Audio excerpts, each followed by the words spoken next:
Chicken biryani பார்க்கலாம். ரொம்ப ஈஸியாக டக்குன்னு செஞ்சு முடிச்சிடலாம். 3 டேபிள் ஸ்பூன் போல் எண்ணெய் சேர்த்துட்டு ஸ்பைசஸ் ஒரு 3 வெங்காயம் நல்லா கலர் சேஞ்ச் ஆகிற வரைக்கும் நம்ம நல்லா வதக்கி எடுத்துக்கணும்.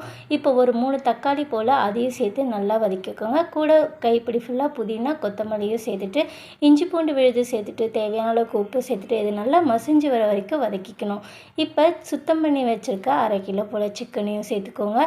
இது ஒரு 2 நிமிஷத்துக்கு வதக்கினதுக்கப்புறம் மசாலா பொருட்கள் சேர்த்துடலாம். மிளகாய்த்தூள், கரம் மசாலா சேர்த்துட்டு ஒரு 2 வாட்டி போல் பரட்டி விட்டிங்கன்னா சிக்கனும் லைட்டாக வெந்திருக்கும். 2 கப் அரிசிக்கு 3 கப் அளவுக்கு தண்ணி வச்சுக்கலாம். இப்போ இது நல்லா கொதி வரட்டும். இப்போ 3/4 போல் சிக்கன் வெந்து வந்துடும். இப்போ ஊற வச்சுருக்க பாஸ்மதி ரைஸையும் சேர்த்துட்டு ஒரு வாட்டி நல்லா கலந்து விட்டுக்கோங்க. இப்போ நல்லா கொதி வந்ததுக்கப்புறமேட்டா குக்கர் மூடி போட்டு ஒரு விசில் விட்டு எடுத்திங்கன்னா நல்லா சூப்பராக வெந்து வந்துடும். அவ்வளோதான், நம்மளோட சிக்கன் பிரியாணி ரெடி ஆகிடுச்சு. கண்டிப்பாக ட்ரை பண்ணி பாருங்கள். டேஸ்ட்லாம் ரொம்ப நல்லாயிருக்கும். சாதம் எல்லாமே ஒன்றோடு ஒன்று ஒட்டாமல் நல்லா உதிரியாக சூப்பராக இருக்கும். சிக்கனும் நல்லா வெந்து சாஃப்டாக இருக்கும். இதுக்கு சைட் டிஷ்ஷு ரைத்தா, சிக்கன் கறி, முட்டை வச்சு சாப்பிட்டா செம்மையாக இருக்கும்.